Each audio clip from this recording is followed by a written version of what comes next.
Dans le dernier chapitre de Dragon Ball Super, Cranberry a invoqué Polondia grâce aux boules de cristal. Après avoir souhaité que Moro récupère son énergie, ce dernier transperça le corps de Cranberry pour effectuer son dernier vœu. Suite à la restauration de l'énergie des Saiyans par Boo, ce dernier laissa sa place au Daikaioshin. Le chapitre se termine sur nos héros bien déterminés à en finir avec Moro. Eh bien bonjour à tous, c'est Sevenix et bienvenue dans le Quad Dragon Ball pour l'ultimate review du chapitre 49 de Dragon Ball Super. C'est parti! Dragon Ball Super chapitre 49, un combat dans l'espace. Moro absorbe toute l'énergie de la planète Namek. Mais le s'alarme que leur énergie finisse par se faire absorber aussi s'ils restent plus longtemps. Alors Mele, Jaco et Eska embarquent dans le vaisseau et s'éloignent de la planète. Eska révèle qu'il est le successeur du Grand Ancien. Il dit qu'il est de sa responsabilité de survivre car le destin du peuple Namek repose sur ses épaules. Alors Mele, pour que la paix revienne, est décidé plus que jamais à combattre Moro une bonne fois pour toutes.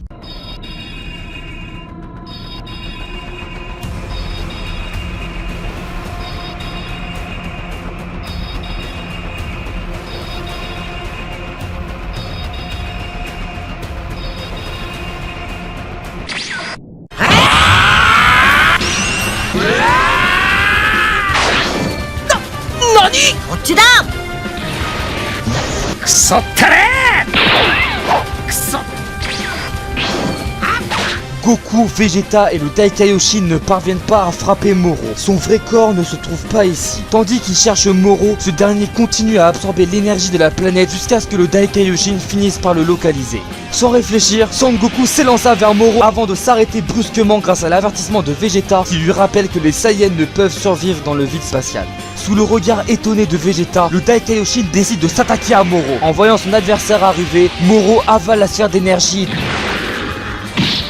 Tu oses afficher ce visage détestable en ma présence, Daikaioshin?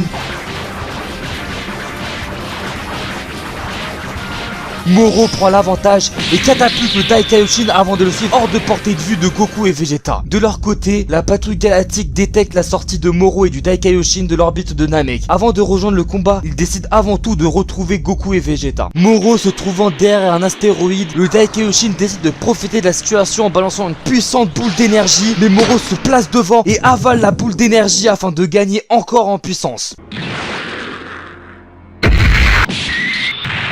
En grande difficulté, le Daikaioshin menace Moro de sceller sa magie s'il ne se rend pas. Mais Moro n'est pas impressionné.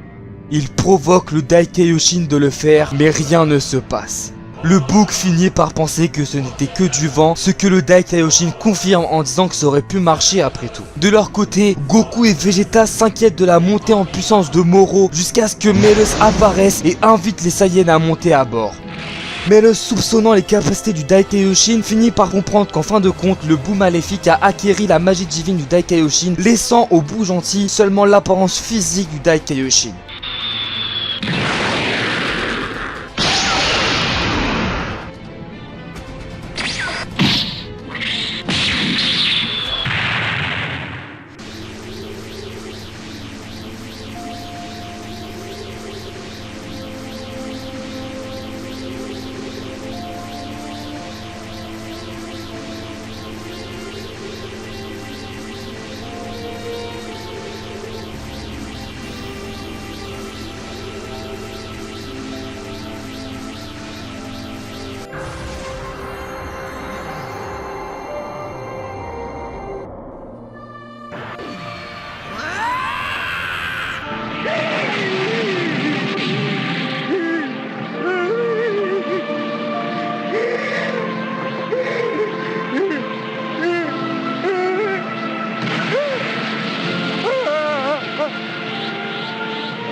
Moro a pu assister aux souvenirs par la même occasion et finit par réaliser que plus personne ne possède le pouvoir de sceller sa magie et il s'en réjouit. Arrivé à proximité de Moro, Meles décide d'attirer Moro sur la planète Namek afin que Goku et Vegeta puissent en finir avec lui. Moro charge une nouvelle attaque. C'est la fin pour un Daikaioshin impuissant, mais Meles débarque et utilise sa toile absorbante pour retenir la main de Moro. Meles emmène le Daikaioshin dans le lieu sûr et lui explique son plan concernant Goku et Vegeta. Il dit qu'ils auront besoin du pouvoir de téléportation du Daikaioshin quand le moment viendra. Alors que Moro atterrit devant Meles, ce dernier tire sur Moro qui esquive sans difficulté le tir de Meles. Meles décide alors de tirer en rafale sur un Moro qui esquive chaque tir mais qui finit par perdre patience.